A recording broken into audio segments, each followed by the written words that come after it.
Selain membangun opini umum di tengah umat, Rasulullah Shallallahu Alaihi Wasallam juga menggalang dukungan dakwah dari pemilik kekuatan atau aktivitas ini disebut dengan Thalabun Nusrah.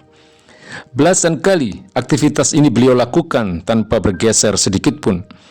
Akhirnya, beliau mendapatkan nusrah atau dukungan dakwah dari suku kuat di Madinah, yaitu suku Aus dan Khazraj. Dukungan ini secara real dinyatakan dalam Baiat Aqabah kedua yang berisi komitmen jaminan keamanan kepada Nabi Shallallahu Alaihi Wasallam meski harus kehilangan harta dan tokoh. Atas izin Allah Subhanahu wa Ta'ala, pasca baiat ini Rasulullah Shallallahu Alaihi Wasallam dan para sahabat hijrah ke Madinah. Hijrah ini bukan hanya berpindah tempat, namun juga membangun sebuah peradaban yang baru.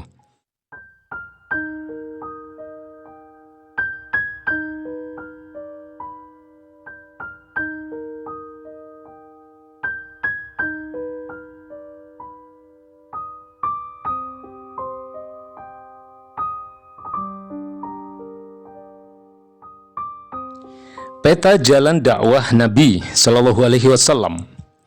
Setidaknya ada dua alasan mengapa kita mesti meniti jalan atau thariqah dakwah Rasulullah Shallallahu Alaihi Wasallam.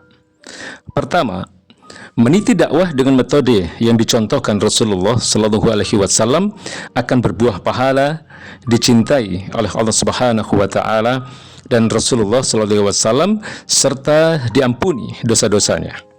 Terdapat ayat Al-Quran dan hadis Nabi Sallallahu Alaihi Wasallam yang secara jelas menginformasikannya.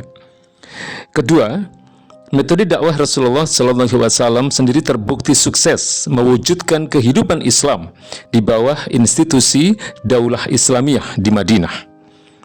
Rasulullah Sallallahu Alaihi Wasallam memulai dakwahnya dengan membina kader dakwah dalam tazkif murakazah, yaitu pembinaan intensif, hingga terbentuklah kader dakwah yang tangguh yang siap terjun ke medan dakwah.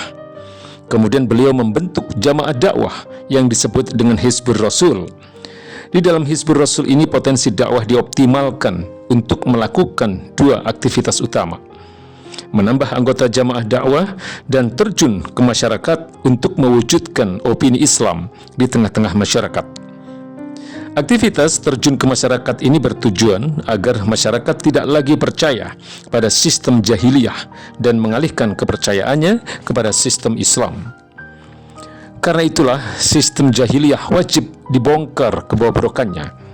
Dalam konteks saat ini, sistem jahiliyah ini berupa ideologi sosialisme dan ideologi kapitalisme dengan segala turunannya.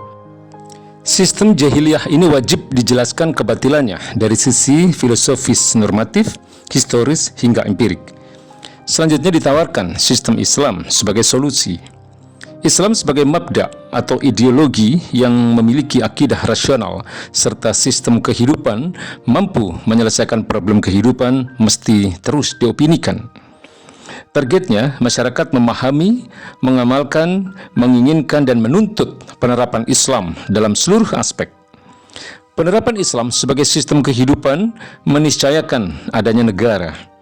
Kenyataannya tidak satu ideologi pun kecuali diterapkan oleh negara.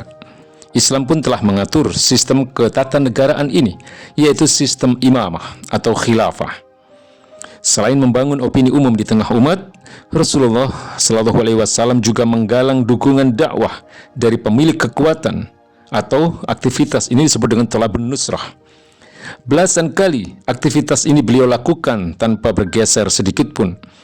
Akhirnya, beliau mendapatkan nusrah atau dukungan dakwah dari suku kuat di Madinah, yaitu suku Aus dan Khazraj.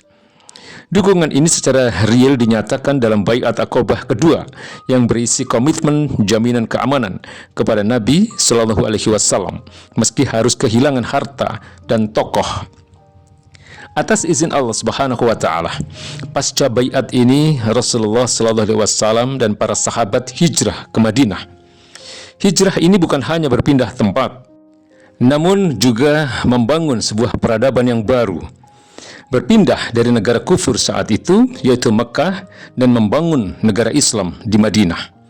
Demikianlah secara ringkas peta jalan dakwah Nabi Sallallahu Alaihi Wasallam. Peta jalan ini pula yang mestinya ditempuh oleh jamaah dakwah, partai politik Islam, politisi Muslim, dan aktivis dakwah.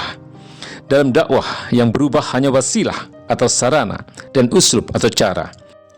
Adapun thariqah atau metode dakwah tidak pernah berubah. Wallahu a'lam bishawab.